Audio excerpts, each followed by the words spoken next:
the commanding officer of the Public Information Office. We are here today to discuss the details of a police-involved shooting which occurred last night, August 3rd, 2026 at approximately 11 p.m. You will now be briefed further by the Nassau County Police Commissioner, Patrick Ryder. All right, good morning. Long night last night. Last night, about 10 o'clock in the Newcastle, Westbury area, a call came out for a man that was assaulted by a gun. Our officers responded to that area. So the Bureau of Special Operations, one of our most elite units, tactical-wise, responded into the area looking for the subject for the assault with the gun. A separate 911 call comes out. It states there's a male black acting irrationally, trying to stab people with a large knife. A Bureau of Special Operations team was responding down by a wooded area and saw that individual matching the description and called for assistance. As they approached the individual in the vehicle, the individual came out running from behind the bushes and attempted to smash the window, and did smash the window of the passenger side of the police officer's vehicle. That officer was on that side of the vehicle. He turns as the knife's coming through the window, and he fires a couple of times at the individual. He misses the individual at that point. The individual then runs towards the rear of the car. As he gets around the rear of the car, he's confronted by the driver of the vehicle, the other officer. That officer fired once, striking the individual in the face. It went in one side of his jaw and out the other side. Later on, thanks to the great work at NUMC and the doctors in the hospital, that individual did recover, is recovering. He was able to speak to us. We then had a conversation about what went down that night, and also spoke with his parents who came to the scene. The subject was transported, as I said, to NUMC. The only other police interaction that we've had with this individual was back in April 13th of this year. The call came out for a 1062, somebody acting irrational, possibly sniffing glue. This young man is also was a medical student in Columbia at one point, so he's a well-educated individual, obviously going through some depression according to the parents. He's now going to be facing 2 counts of menacing a police officer, and we are determining the rest of the upgraded charges once we speak to the district attorney. The subject is Adrian Thompson. He's 27 years old and resides at 945 Bard, B-A-R-D Road in Westbury. Our officers also went to the hospital, and they were being treated last night for trauma. Any questions?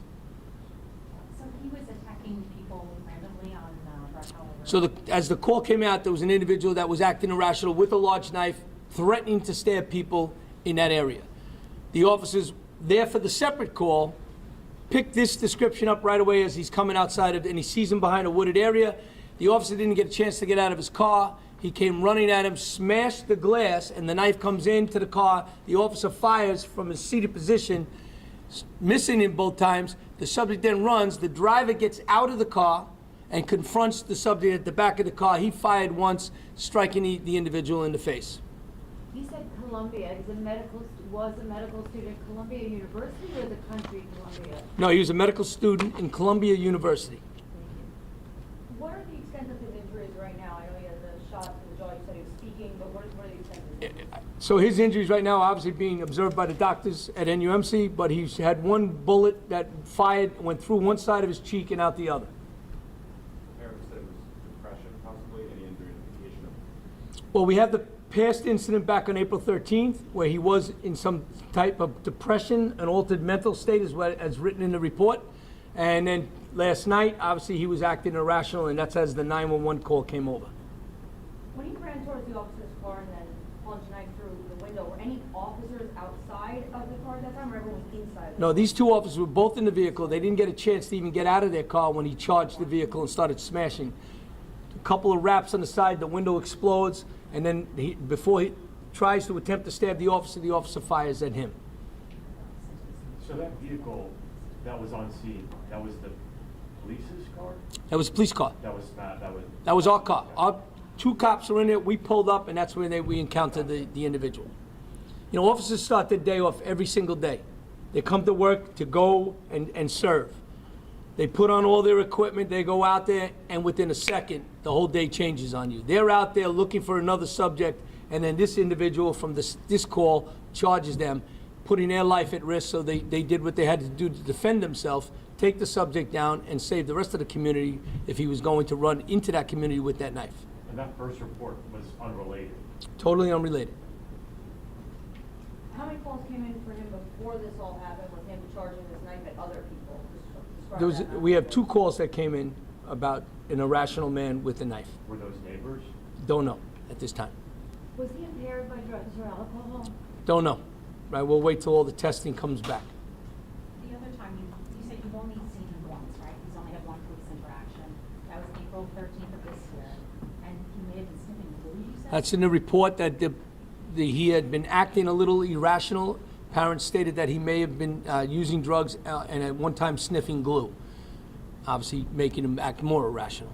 And he was living at home with his parents, right, at Florida? Yes, yes, I believe so. Because he's in the hospital, is he being arraigned today, or is that going to be a future date? That'll be up to the courts. We will provide the paperwork to the district attorney. If he can make the daytime arraignment at the hospital, that's what will happen. If he can't, we'll bring him back here and then we'll bring him over when he's capable. No one else was injured by the knife. No one else is injured by the knife. Nope. How are your 2 officers doing? Thank you for that question. My officers are doing good. It's, you know, like I said, it's a tough day. No officer ever comes that want to fire that weapon. But they're going to do what they have to do to protect themselves and our communities. And this is the decision that gets made within a second. And they did a great job last night. And again, the individual, as I briefed the county executive last night, what went down, a concern right away was for the officers, but also for the subject. How's the subject? Is he going to make it? Yes, he's going to make it. He was talking to us in the hospital. All right? What did he say? I'm sorry, what did he I can't go into that. That was a good one, though. He said he was talking. All right. Thank you very much. Can you hold up the knife again? Yes.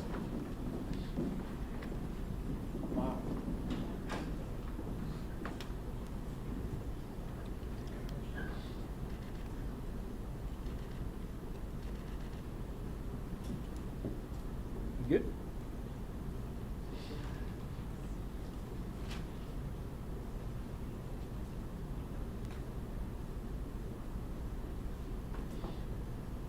Thank you. All right. Thank you.